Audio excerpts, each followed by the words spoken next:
Welcome back to my channel. आज हम करेंगे साइंस का 8th क्लास का chapter number 1 crop production and management.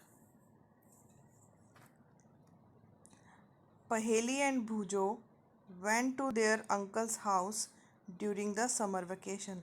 पहेली और भूजो क्या हैं? दोनों बहन भाई हैं। तो वो उनके अंकल के घर जाते हैं गर्मी की छुट्टियों में।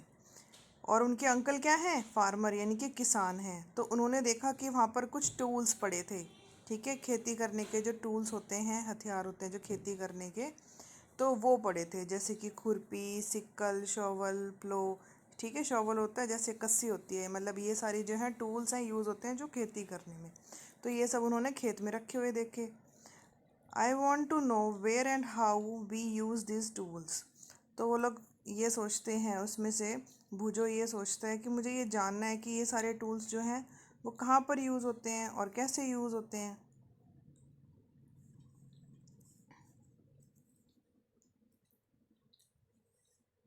You have learn that all living organisms require food. जैसे कि ये तो हमें पता ही है कि सभी लिविंग ऑर्गेनिजम्स को क्या चाहिए होता है ज़िंदा रहने के लिए? फूड।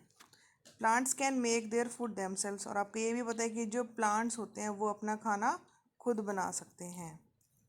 तो कैसे बना सकते हैं? आपने ये पढ़ा था, पहले भी पढ़ा हुआ है आपने। कैसे बना सकते हैं वो अपना खाना? फोटोसिंथेसिस की हेल्प से, है ना। तो ग्रीन प्लांट्स क्या है? फोटोसिंथेसिस का जो प्रोसेस है उसकी हेल्प से अपना खाना खुद बनाते हैं, जिसमें कि वो क्या क्या यूज़ करते हैं? कार्बन डाइऑक्साइड यूज़ करते हैं और सनलाइट यूज़ करते हैं, है ना। और क्या यूज़ करते हैं? वो वाटर यूज़ करते हैं। ठीक है, फिर वो क्या बनाते हैं? अपना फूड बनाते हैं। ठीक है, यानी कि कार्बोहाइड्रेट या स्टार्च कह सकते हो आप। ठीक है, तो ये क्या था प्रोसेस उसका? फोटोसिंथेसिस का। तो इस तरह से वो अपना खुद का खाना बना लेते हैं।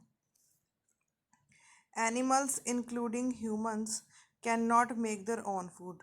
और एनिमल्स जिसमें कि हम ह्यूमंस भी इंक्लूड होते हैं, हम लोग अपना खाना खुद नहीं बना सकते। So where do animals get their food from? तो एनिमल्स को उनका खाना कहाँ से मिलता है? ऑफ कोर्स कहाँ से मिलता है? प्लांट से। प्लांट से या दूसरे एनिमल से। But first of all why do we have to eat food? सबसे पहले हमें ये जानना है कि हमें खाना क्यों खाना पड़ता है। खाना क्यों खाना पड़ता है हमें? Because energy from the food is utilized by organisms for carrying out their various body functions. हमें जो खाने से एनर्जी मिलती है वो कहाँ पर यूज़ होता है? हमारी बॉडी के अलग अलग तरह के फंक्शंस को कैरी करने में, उनको करने में। जैसे कि हम खाना खाते हैं तो क्या होता है? उसका डाइजेशन होता है। डाइजेशन मतलब हमारा खाया हुआ खाना हजम होता है। रेस्पिरेशन जो हम लोग सांस लेते हैं उसमें भी हमें एनर्जी चाहिए। और किस में चाहिए हमें? एक्सक्रीशन। ठीक है, एक्सक्रीशन मतलब जो हमारा खाना डाइजेस्ट नहीं हुआ उसके बाद जो हमारा वेस्ट फूड है उसको बॉडी से बाहर निकालने में एक्सक्रीशन। तो इन सारे प्रोसेसेस के लिए हमें क्या चाहिए? एनर्जी। किसके लिए? डाइजेशन के लिए, रेस्पिरेशन के लिए, एक्सक्रीशन के लिए। तो इन सारे प्रोसेसेस में हमारी एनर्जी वो यूज़ होती है जो हम खाना खाते हैं उससे। तो इसलिए हमें फूड खाना पड़ता है। ठीक है, we get our food from plants और एनिमल्स और बोथ। तो हम हमारा खाना कहाँ कहाँ से मिलता है? प्लांट से, एनिमल से, या दोनों से। ठीक है, तो अगर एग्जाम में आता है ये question, why do we have to eat food या why do we need food, हमें खाने की क्यों ज़रूरत पड़ती है, तो अब हम इसका आंसर दे सकते हैं ना आसानी से। क्यों पड़ती है हमें? क्यों? क्योंकि जो हमें एनर्जी मिलती है फूड से वो यूटिलाइज करते हैं ऑर्गेनिज्म। कहाँ कहाँ? उनके बॉडी के बहुत सारे फंक्शन, जैसे कि डाइजेशन, रेस्पिरेशन और एक्सक्रीशन के लिए। ठीक है, since we all need food how can we provide food to a large number of people in our country. अब हम सबको खाने की तो ज़रूरत पड़ती है, लेकिन अब इतनी सारी पॉपुलेशन है हमारी कंट्री में, तो उन सबको खाना कैसे मिलेगा? यही, क्या food has to be produced on a large scale, कि हमारी जितनी ज़्यादा पॉपुलेशन है तो फूड को भी जो प्रोडक्शन है वो उतने ही बड़े स्केल पे होने चाहिए, तब क्या है सब लोगों को पेट भर के खाना मिल सकेगा। और अगर हमें इतने सारे लोगों को खाना प्रोवाइड करना है, इतनी ज़्यादा पॉपुलेशन को, इतनी सारी जनसंख्या को, तो regular production, proper management and distribution is necessary. यानी कि रेगुलर जो है हमारी फसलों का उत्पादन भी होना चाहिए, प्रॉपर मैनेजमेंट यानी कि प्रबंधन होना चाहिए, जो फसलें उगी हैं उनको संभाल के भी रखना, और फिर उसका डिस्ट्रीब्यूशन लोगों तक अच्छी तरह से पहुंचाना भी बहुत ज़रूरी है। आगे है agricultural practices.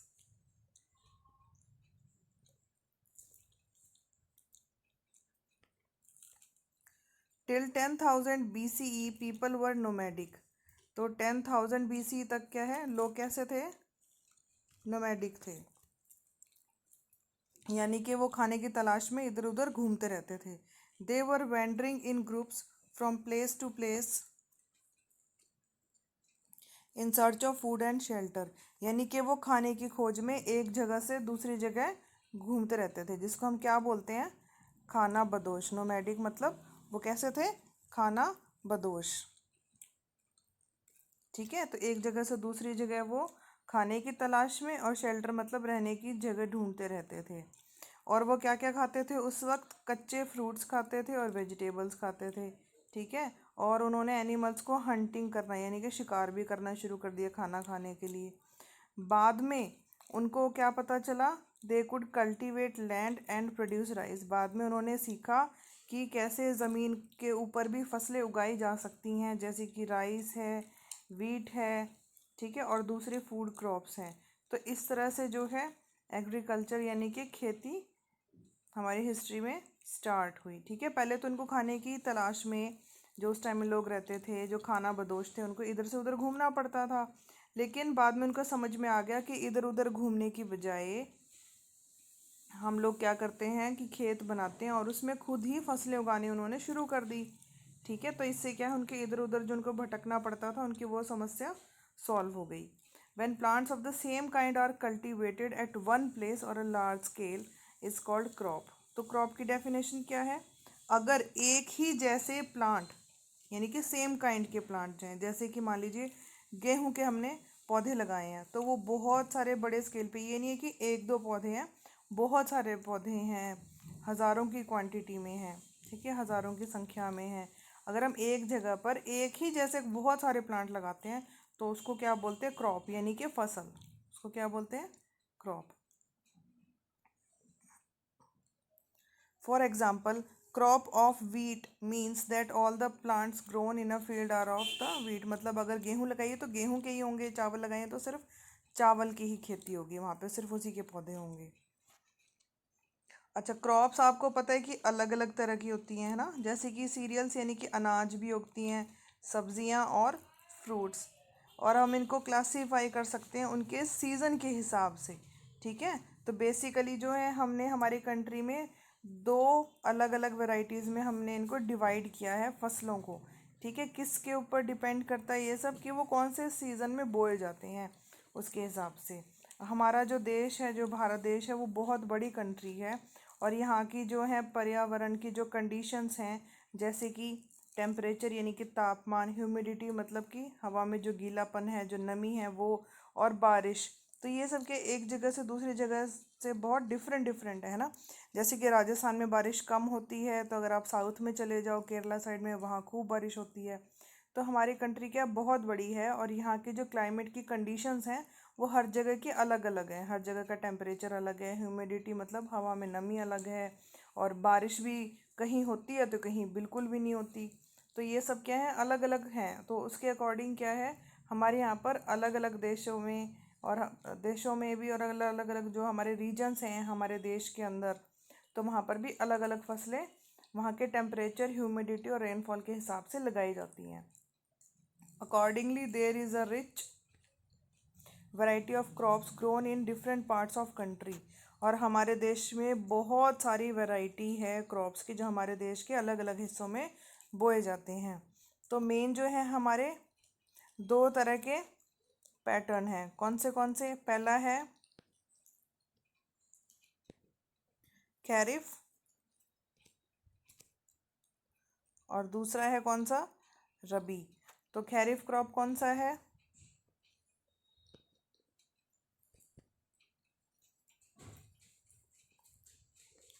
The crops which are sown in the rainy season. वो फसलें जिनको कब बोया जाता है, सोन मीन्स उनको बोया जाता है, बारिश के मौसम में, रेनी सीजन में, ठीक है, उनको क्या बोलते हैं, खैरिफ क्रॉप्स। और हमारे इंडिया में जो बारिश का मौसम होता है वो कब से कब तक होता है, जून से सितंबर तक, ठीक है। आपको समझ में आई दो मेन चीज़, खैरिफ क्रॉप्स वो क्रॉप्स हैं जिनको बारिश के मौसम में बोया जाता है, और बारिश हमारे देश में कब से कब तक होती है, जून से सितंबर तक, ठीक है। और इसके एग्जाम्पल भी आपको याद करने होंगे, क्या क्या एग्जाम्पल हैं इसके, पैडी, मेज, सोयाबीन, ग्राउंडनट, कॉटन, तो ये सब इसके एग्जाम्पल हो गए, ठीक है। ये एग्जाम में ज़रूर आता है, ये दो डेफिनेशंस, खैरिफ क्रॉप, रबी क्रॉप्स, तो ये आपको ज़रूर से ज़रूर अच्छी तरह से याद करनी है। नेक्स्ट है रबी crops.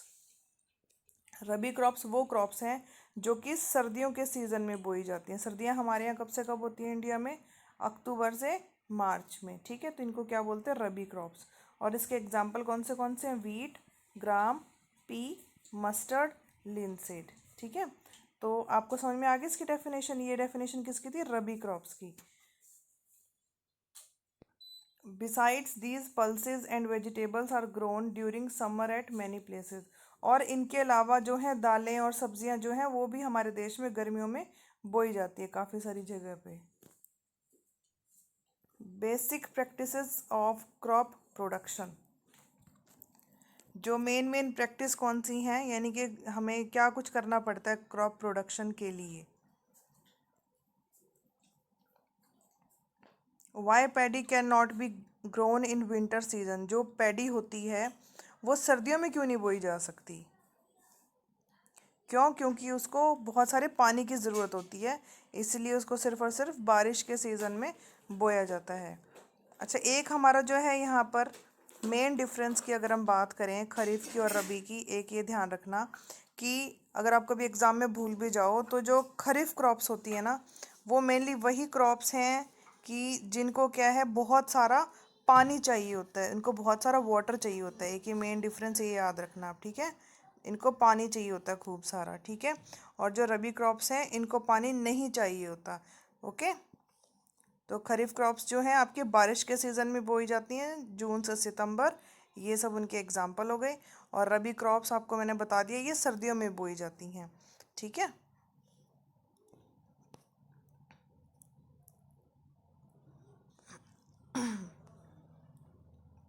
Cultivation of crops involves several activities undertaken by farmers over a period of time।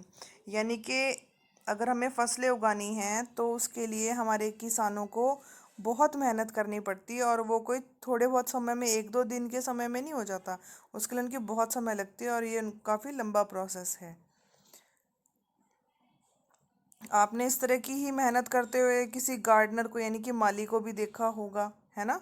कभी जैसे हमारे घर में पार्क होते हैं कभी, या कोई छोटे छोटे गार्डन होते हैं, आप किसी पार्क में गए होगे तो आपने देखा होगा वहाँ पे जो ऑर्नामेंटल प्लांट्स होते हैं, ये रोज़ वगैरह जो डेकोरेशन वगैरह के काम आते हैं, तो इनमें यहाँ पर जो जैसे माली रहते हैं, अब सोचो उसके पास तो पार्क का तो साइज़ फिर भी छोटा होता है, और खेतों का साइज़ तो इतना ज़्यादा बड़ा होता है, तो हमारे जो किसान हैं उनको बहुत ज़्यादा मेहनत करनी पड़ती है, किस लिए, फसलें उगाने के लिए। और दीज एक्टिविटीज़ और tasks are referred to as agricultural practices. और ये जो उनको मेहनत करनी पड़ती है उसको क्या बोलते हैं, एग्रीकल्चरल प्रैक्टिसेस, ठीक है। यानी कि खेती से रिलेटेड जो वो उनको मेहनत करनी पड़ती है उसको क्या बोलते हैं, एग्रीकल्चरल प्रैक्टिसेस। तो अब इसमें क्या कुछ होता है ये मैं आपको अभी मेन बताऊंगी, फिर इनको अच्छी तरह से एक्सप्लेन करके समझाऊंगी। तो मेन उसमें क्या है, प्रिपरेशन ऑफ सॉइल, यानी कि मिट्टी को तैयार करना, ठीक है। पहले मिट्टी की खुदाई होती है, फिर उसमें बीज बोए जाते हैं, फिर उसमें खाद और फर्टिलाइज़र मिलाए जाते हैं, फिर उसको पानी दिया जाता है, फिर उसको प्रोटेक्ट किया जाता है अनवांटेड प्लांट से। वीड्स होते हैं अनवांटेड प्लांट्स।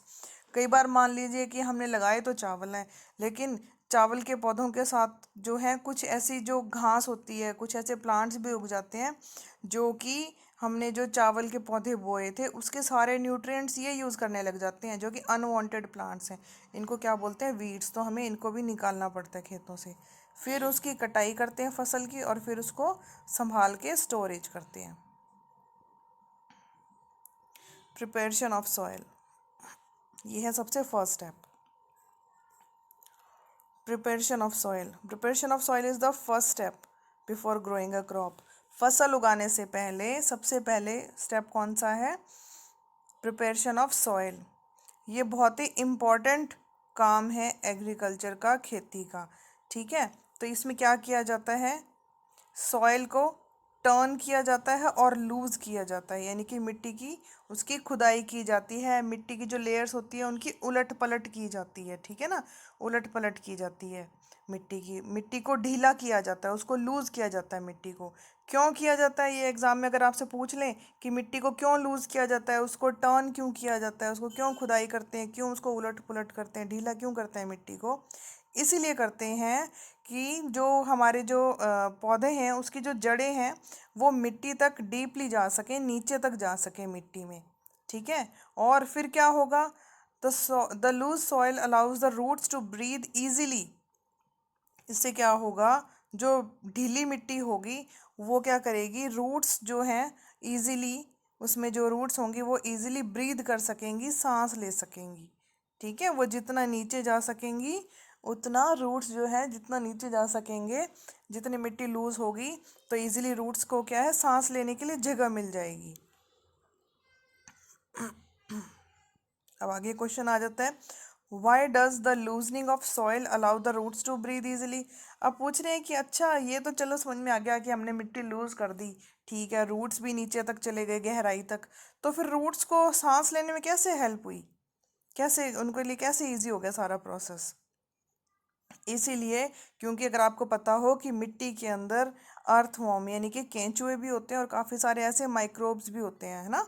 तो केंचुए भी आपने अगर कभी देखे हो, बारिश के सीज़न में कई बार मिट्टी में से निकलते हैं, अर्थवॉर्म बोलते हैं उनको, लाइट पिंक से कलर के, ऑरेंज से कलर के होते हैं, छोटे छोटे कीड़े, उनको बोलते हैं earthworm. The loosened skill soil यानी कि जो ढीली हुई मिट्टी है, the loosened soil helps in the growth of earthworms, यानी कि अगर लूज होगी सॉइल तो उसमें अर्थवॉर्म की ग्रोथ ज़्यादा होगी, है ना, अर्थवॉर्म की मात्रा बढ़ जाएगी और माइक्रोब भी उसमें ज़्यादा पैदा होने लगेंगी। These organisms are friends of the farmer since they further turn and loosen the soil and add humus to it. Okay, तो ये ऑर्गेनिजम्स क्या करते हैं? ये किसानों के दोस्त होते हैं। क्यों? क्योंकि वो उस मिट्टी को टर्न करते हैं, उसको लूज भी करते हैं और उसमें ह्यूमस भी ऐड करते हैं। उसमें कैसे ह्यूमस ऐड करते हैं कि जब ये ऑर्गेनिजम्स की जब डेथ हो जाती है, जब ये ऑर्गेनिजम्स मर जाते हैं, तो इनकी जो बॉडी है वो वापस किस में कन्वर्ट हो जाती है? किस में कन्वर्ट हो जाती है वापस? वो न्यूट्रिएंट्स में कन्वर्ट हो जाती है, और फिर ये न्यूट्रिएंट्स को कौन यूज़ कर लेता है? प्लांट्स। ठीक है, और इनकी जो डेड बॉडी है उसको न्यूट्रिएंट्स में कौन कन्वर्ट करता है? Decomposers. Decomposers.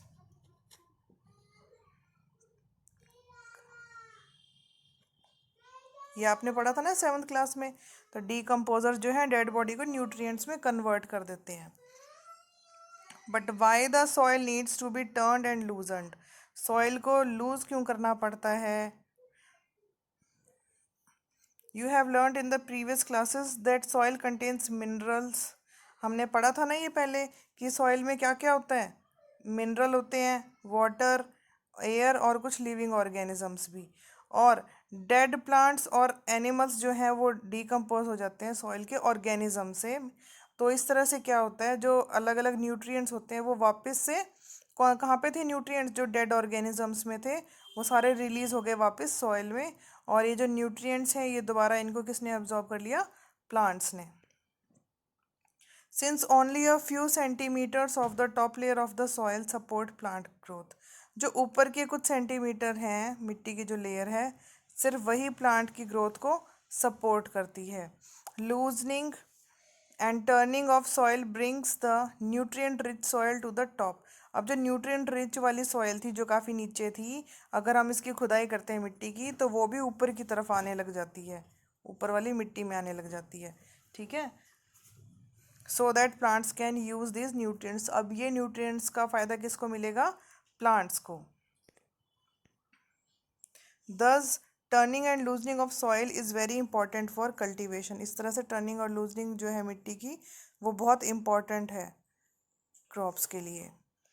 Process of loosening and turning of the soil is called tilling और प्लोइंग। और इस प्रोसेस को हम किस नाम से भी जानते हैं? टिलिंग और प्लोइंग के नाम से, ठीक है। प्लोइंग मतलब हल जोतते हैं अपने जो, ठीक है। टिलिंग और सॉइल भी, टिलिंग और प्लोइंग भी बोलते हैं उसको। This is done by using a plough. Plough मतलब हल यूज करके भी ये काम किया जाता है। Ploughs are made up of iron and would.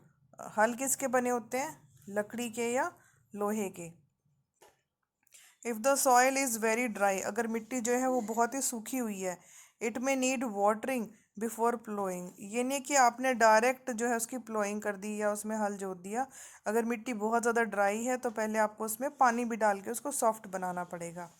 The प्लोड field may have big clumps of soil called crumbs. और जो मिट्टी के बड़े बड़े टुकड़े होते हैं, ठीक है, तो उनको क्या बोलते हैं, क्रम्स। कई बार जैसे हम हल जोतते हैं तो वहाँ पर ऐसे बड़े बड़े मिट्टी के टुकड़े निकल आते हैं, ऐसे ऐसे करके बड़े बड़े टुकड़े, उनको क्या बोलते हैं, crumbs. It is necessary to break these crumbs. इन क्रम्स को भी तो तोड़ना पड़ेगा ना, ताकि वो छोटे छोटे पार्टिकल्स में कन्वर्ट हो जाए। Levelling the field is beneficial for sowing as well as for irrigation.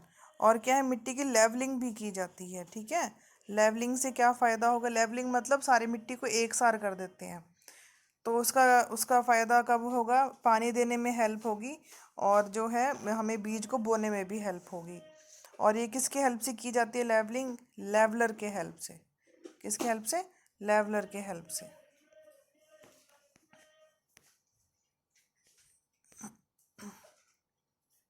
ये देख सकते हो आप डायग्राम प्लो का, है ना, यानी कि जो हल होता है, ये हल का डायग्राम है।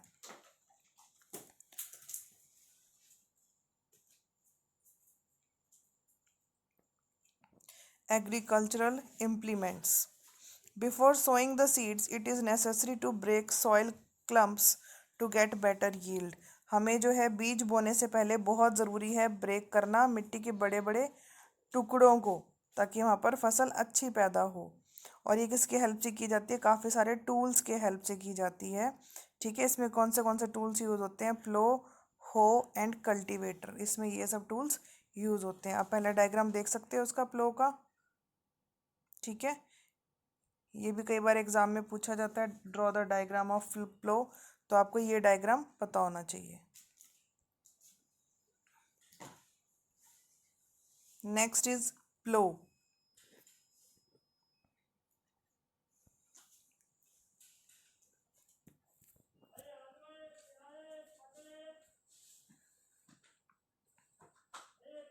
This is being used since ancient times for tilling the soil. Plough जो है हमारे पुराने टाइम से ही यूज़ किया जा रहा है मिट्टी को टर्न करने के लिए, उसको लूज़ करने के लिए। और ये किसका बना होता है, वुड का बना होता है। And is drawn by a pair of bulls. और इसमें जो है बैल भी साथ में जोते जाते हैं, या कई बार दूसरे एनिमल जैसे कि हॉर्स या कैमल्स को भी यूज़ किया जाता है। It contains a strong triangular iron strip. इसमें एक बहुत ही मजबूत जो है ट्रायंगुलर आयरन की स्ट्रिप लगी होती है, जिसको क्या बोलते हैं, प्लो शेयर। इसको क्या बोलते हैं, प्लो शेयर। जो मेन पार्ट होता है प्लो का, वो क्या होता है, एक लंबा सा पीस होता है वुड का, जो किस उसको क्या बोलते हैं, प्लो शाफ्ट। क्या बोलते हैं उसको, plough shaft. There is a handle at one end of the shaft. और इसमें क्या लगा होता है, एक हैंडल भी लगा होता है उसके एंड में। ये आप देख सकते हो डायग्राम में, ये देखो, ये रहा प्लो शाफ्ट। ये जो अभी मैं आपका एग्जांपल कर रही, मैंने आपको बताया था अभी।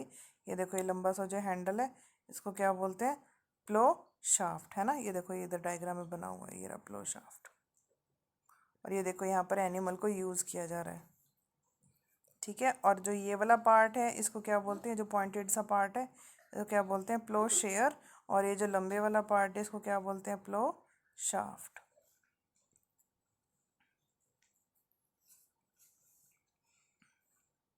The other end is attached to a beam which is placed on the bull's neck। और जो दूसरा एंड जो है वो बैल की गर्दन पे रखा जाता है। One pair of bulls and a man can easily operate the plough, ठीक है। यानी कि एक तो कम से कम आदमी की ज़रूरत पड़ती है और एक पेयर की बुल्स की। The indigenous wooden plow is increasingly being replaced by iron plows nowadays।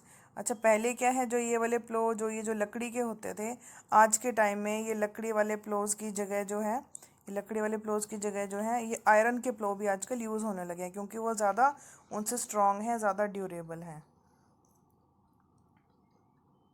Next is हो। ये आप देख सकते हो इधर हो का डायग्राम, ये रहा हो का डायग्राम। ठीक है, अभी मैं ये वाला डायग्राम एक्सप्लेन करूँगी। ये आप देख लो पहले इसको अच्छी तरह से, किस तरह से बना हुआ है ये देखो, इसमें रॉड लगी हुई है, ये लंबी सी, ये इसमें रॉड लगी हुई है। ठीक है, ये इसकी बीम होगी, ये इसका हैंडल है, ये यहाँ से इसकी ग्रिप होगी, और ये इसकी प्लेट है, बेंट प्लेट। ठीक है, अभी हम इसको एक्सप्लेन करते हैं, इसके सारे पार्ट्स को। Hoe is a simple tool which is use for removing weeds. होल क्या है, हो क्या है, इज़ ए सिंपल टूल। इसको किस लिए यूज़ करते हैं, वीड्स यानी कि जो अनवांटेड प्लांट्स हैं उनको निकालने के लिए, और साथ में मिट्टी को लूज़ करने के लिए। इसमें एक लंबी सी रॉड होती है, वुड की या आयरन की बनी हुई, और a strong broad and bent plate of iron is fixed to one of its end, और इसके एक एंड पर बेंट प्लेट भी होती है। ये मैंने आपको दिखाया था, ये री bent plate. Works like a blade, it is pulled by animals. और ये कैसे काम करती है, जो बेंट प्लेट है ये ब्लेड की तरह काम करती है। ठीक है, ये मिट्टी को यहाँ से नीचे से तोड़ती चलती है, और इसमें भी एनिमल्स का यूज़ होता है।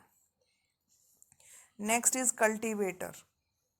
ये आप देख सकते हो, ये पीछे कल्टीवेटर दिख रहा है आपको डायग्राम में,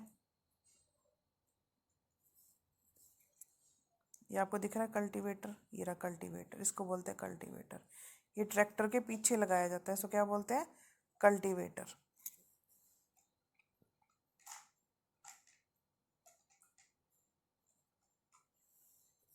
Nowadays ploughing is done bye tractor driven cultivator. आजकल क्या है, ट्रैक्टर के साथ अटैच करके कल्टीवेटर को यूज़ किया जाता है। इसके यूज़ से जो है टाइम भी बचता है और मेहनत भी बचती है, क्योंकि ये थोड़ा क्विकली काम करता है। Next is sowing. ठीक है, यानी कि बीज को बोना। Sowing is an important part of crop production, बहुत इंपॉर्टेंट पार्ट है ये।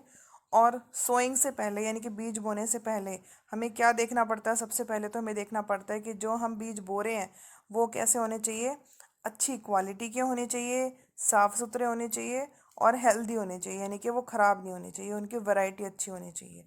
सिर्फ उन्हीं को जो है किसान सिलेक्ट करते हैं। और स्पेशली जो किसान क्या हैं वो प्रेफर करते हैं, यूज़ करना चाहते हैं ऐसे बीजों को जो जिससे कि उनकी खेती बहुत बड़े लेवल पर बढ़ जाए। अच्छे और हेल्दी क्वालिटी की उनको बीज पहले सिलेक्ट करने होते हैं।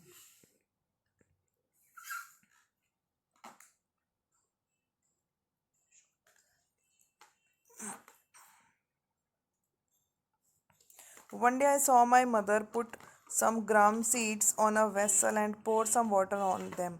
After a few minutes, some seeds started to float on top. I wonder why some seeds float on water. अब ये क्या बोल रही हैं कि मैंने एक बार अपनी मदर को देखा कि उन्होंने एक बर्तन में कुछ सीड्स को डाला पानी के अंदर। ठीक है, तो कुछ जो है ऊपर तैरने लग गए, यानी कि जो ऊपर तैर रहे थे वो कैसे सीड्स थे, जो सीड्स ऊपर तैरने लग गए वो सीड क्या है, ख़राब थे, तो वो ऊपर तैरने लग गए। फिर उनको जो है आपने अपनी मदर को भी देखा होगा, फिर जो ख़राब थे बीज वो ऊपर तैरने लग जाएंगे, फिर उनको रिमूव कर दिया जाता है।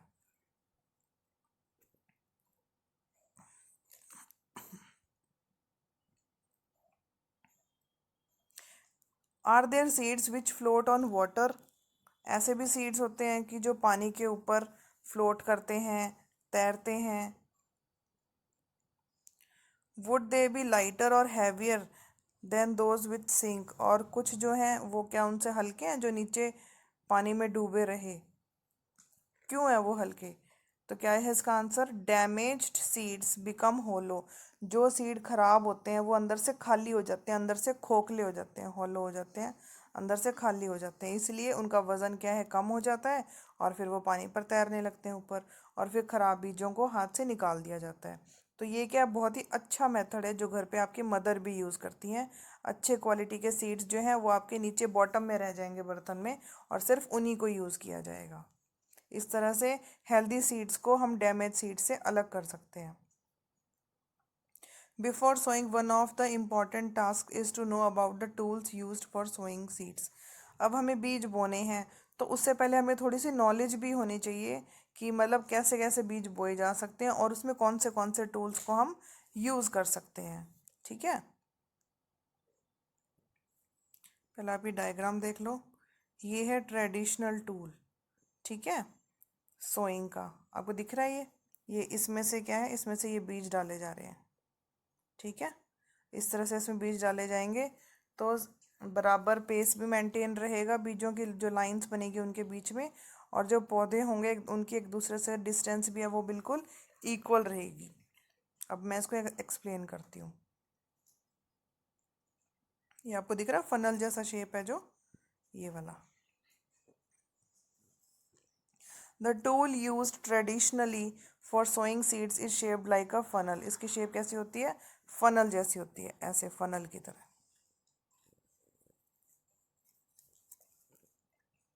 The seeds are filled into the funnel. इसमें से क्या है, सीड्स डाल दिए जाते हैं फनल में से। पास्ड डाउन थ्रू 2 और 3 पाइप्स हैविंग शार्प एंड्स। अब ये जो यहाँ से पास होंगे 2 या 3 पाइप्स में से, जिनके एंड्स क्या है, बहुत ही शार्प होंगे। These ends pierce into the soil and place seeds there. ठीक है, अब इस तरह से ये आगे इसमें पार्ट हो जाएगा। ठीक है, जैसे मान लो एक पाइप यहाँ पर निकल गई, एक यहाँ पर और एक यहाँ पर। ठीक है, अब यहाँ से भी बीज निकलाएंगे, यहाँ से भी और यहाँ से भी।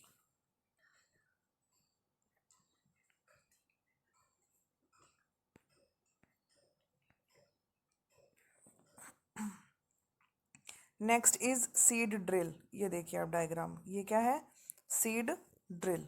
ठीक है, अब मैं इसको एक्सप्लेन करूंगी। ये भी बीज को बोने में हेल्प करता है। इसको क्या बोलते हैं, seed drill. Nowadays, the seed drill is used for sowing with the help of tractors। आजकल क्या है, ट्रैक्टर्स को उनके साथ क्या ज्वाइन कर दिया जाता है, सीड ड्रिल। और पहले के टाइम में क्या है, इनको सिर्फ एनिमल्स के साथ ज्वाइंट किया जाता था।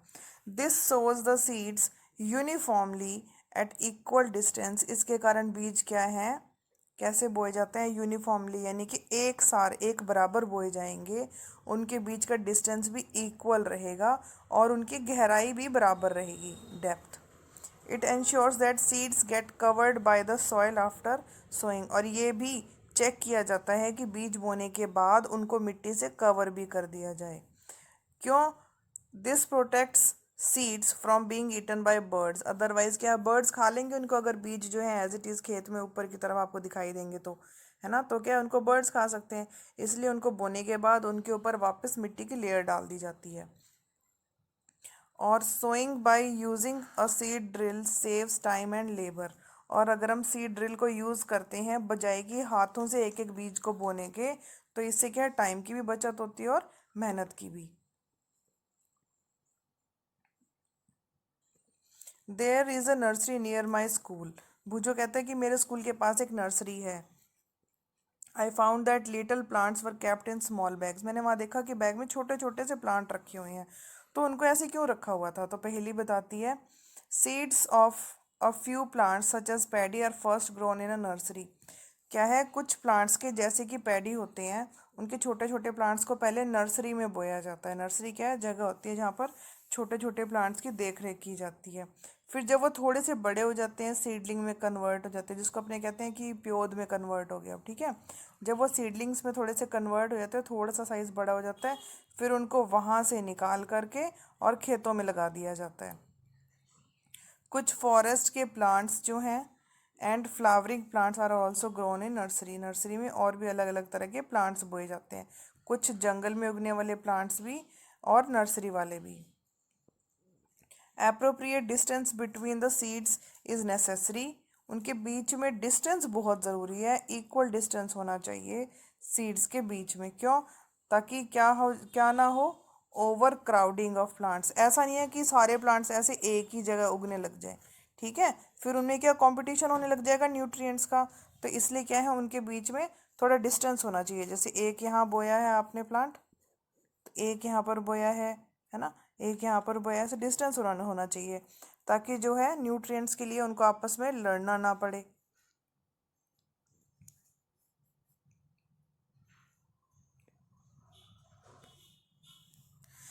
This allows plants to get sufficient sunlight. उनको अगर उनको हम दूरी में बोएंगे एक दूसरे से तो उनका बराबर क्या क्या मिलता रहेगा, सफिशिएंट सनलाइट मिलेगी उनको, न्यूट्रिएंट्स भी मिलेंगे और वाटर भी मिलेगा।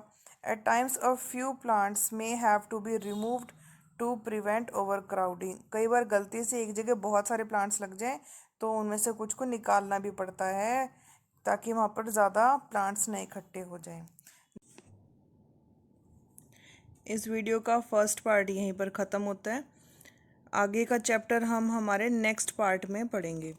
अगर आपको मेरी ये वीडियो पसंद आई हो तो लाइक, शेयर और सब्सक्राइब करना ना भूलें।